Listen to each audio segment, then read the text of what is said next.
According to the National Center of Complementary and Integrative Health, probiotics have been mainly correlated with gut health in the center of treating GI disturbances, infections, and diseases.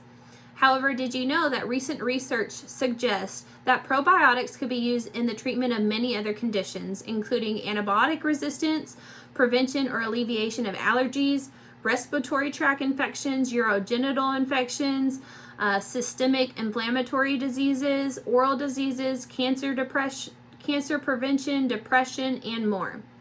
So I know that was a lot of info, but do you even remember back to the beginning what I said could possibly help all of these conditions?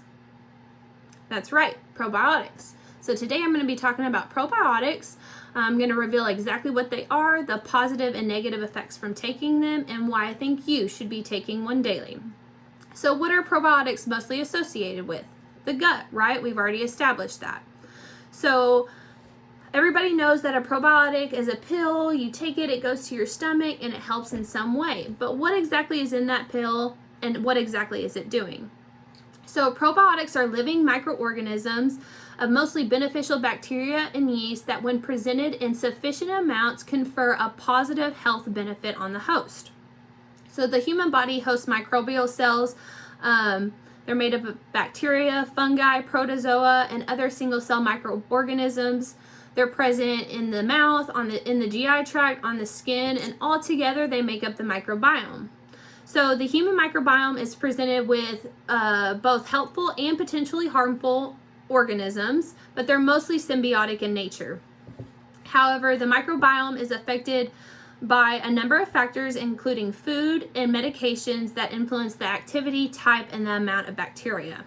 So when the scale tips and pathogenic microorganisms begin to multiply, these bacteria and viruses secrete toxins that cause damage to tissue, and then they also cause disease.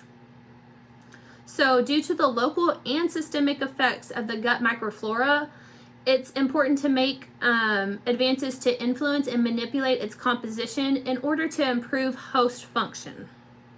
So that means while taking a probiotic as a pill can help alleviate GI disturbances, but it also means that it's helping other conditions too, because it's counteracting the bad bacteria in the body by replacing it with good bacteria. But how specifically does probiotics counteract bad bacteria in the body? So according to Lukic, probiotics exert their positive effects through multiple mechanisms, including: one, they compete with pathogenic bacteria for nutrient and binding sites on the host cell. They inactivate toxins and metabolites. They produce antimicrobial substances that inhibit the growth of pathogenic microorganisms, and they stimulate the host immune response. So do any of you listening have any of the conditions or suffer from any of the conditions that we've been talking about? Do you constantly battle allergies, respiratory infections? Do you have gingivitis with bleeding gums? So multiple types of systemic conditions, just like the ones we've been talking about and that I listed, arise from a significant amount of bad bacteria in the body, and that's causing inflammation. And while probiotics are not a definite cure-all, it's an adjunct to help combat the bad bacteria in the body by putting good bacteria back into it. So while research did list possible negative side effects like gas and bloating, they were still very minimal. And there were no research studies that I came across where the actual participants had any negative effects from taking them. In fact, every research study had a positive outcome from adding a probiotic as an adjunct. So one study that I found that I thought was super interesting, especially since I'm in dental hygiene school, I'm about to be a dental hygienist, is that Vivan Kannada found that probiotics in the form of lozenges, an adjunct to the oral treatment of scaling and root planing, that's a deep cleaning, showed significant improvement in all clinical parameters.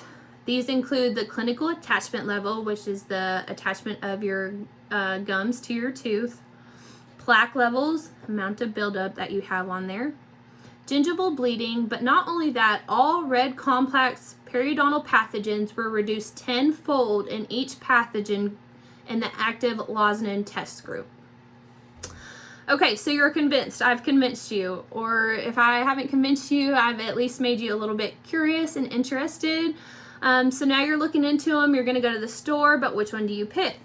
So my research found that most of the bacteria found in the gut belong to the genus Lactobacillus or Bifidobacterium, which is why presented in a pill that goes to the gut have been proven to be the most effective. Lactobacillus has been shown to have anti-inflammatory effects in the GI tract that can extend well beyond it to the rest of the body.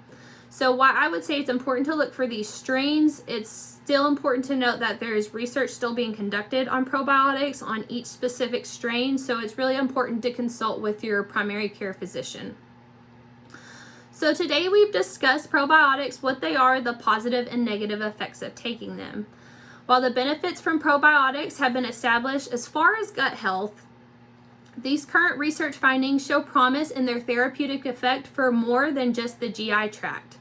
Some of the most promising factors that I think that have been found with probiotics is their ability to enhance the immune response and fight systemic inflammation with little to no negative consequences, which is why I think most adults should be taking one daily. I'm not a physician, but I feel like if you do your own research and consult with your own physician, that you'll be convinced too. Thank you so much.